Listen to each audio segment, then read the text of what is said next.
Good morning, Falcons. Today is Tuesday, May 5th, 2026. I'm Lizzie, I'm Leah. and this is your view from the Falcon's Nest. The Hoosier Valley Railroad Museum begins its 2026 train excursion season on May 9th on National Train Day. Trains will depart from the depot in North Judson every Saturday until the end of September. Passengers will have their choice of riding in open-air sightseeing cars or vintage cars while rolling down the tracks through the northwest Indiana countryside. Train excursions travel about 5 miles to the Kinky River at English Lake before returning to North Judson. Regular train ticket prices are $14. First class seating and special event pricing vary from regular train ticket prices. The total length of each trip will be approximately 45 minutes. Today is election day in all Indiana counties. If you're a senior voting for the first time, you'll have until 6 p.m. to get to the polls. If you need a photo ID, even if you don't drive, you can go to our local license branch, which will be open for extended hours today. Among the races on the ballot are some Indiana Senate seats, Congress, all of Indiana House of Representative seats, all sheriff and county prosecutor elections, and some county commissioner and county council races, along with various of other county offices. This is the primary election, which slates candidates for the Democrats and Republicans. The final election will be in November. Now to weather with Ryan.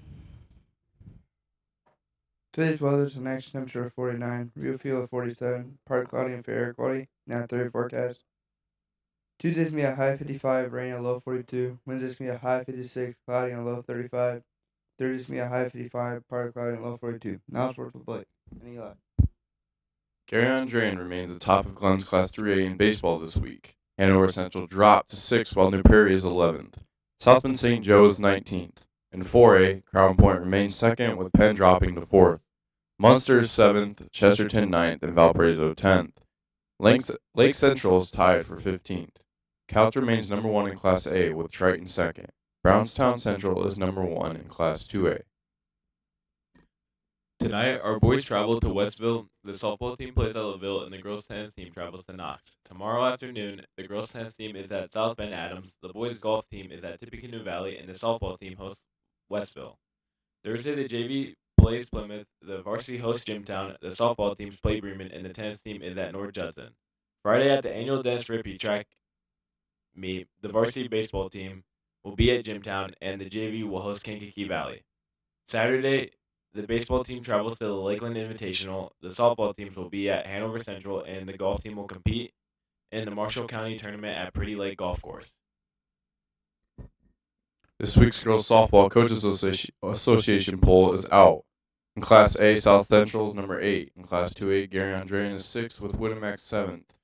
Rochester 9th, Knox 12th, and Central Noble 13th. In Glenn's Class 3A, Logansport is 2nd with Leo 8th. Hanover Central 9th, South Bend St. Joe 11th.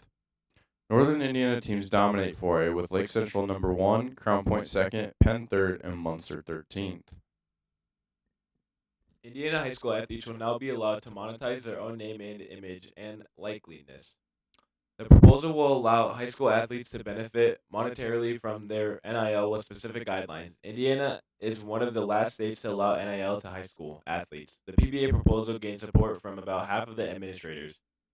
As previously reported, an athlete could utilize their NIL as long as they are not despiting and affiliation with a member school or using school facilities or properly. For example, an athlete could rep a sporting goods company that sells athletic apparel as long as they do not represent the school. The shot clock ran out of this possession. The Indiana High School Athletic Association Board of Directors on Monday voted against the 35-second shot clock proposal submitted on behalf of the Indiana Basketball Coaches Association. There is more momentum for a shot clock in high school basketball than any at previous time. However, the feedback from the principals and the athletic directors on the shot clock was going about the opposite. Only 79 administrators around the state, 24.4%, were in favor of the shot clock, and straw polls conducted around the state. Now back to lunch with Ryan. Today's lunch is beef taco meat, meatloaf sandwich, uncrustable, ham and turkey stuffed salad, the sides are taco toppings, and corn. Have a great day, Falcons.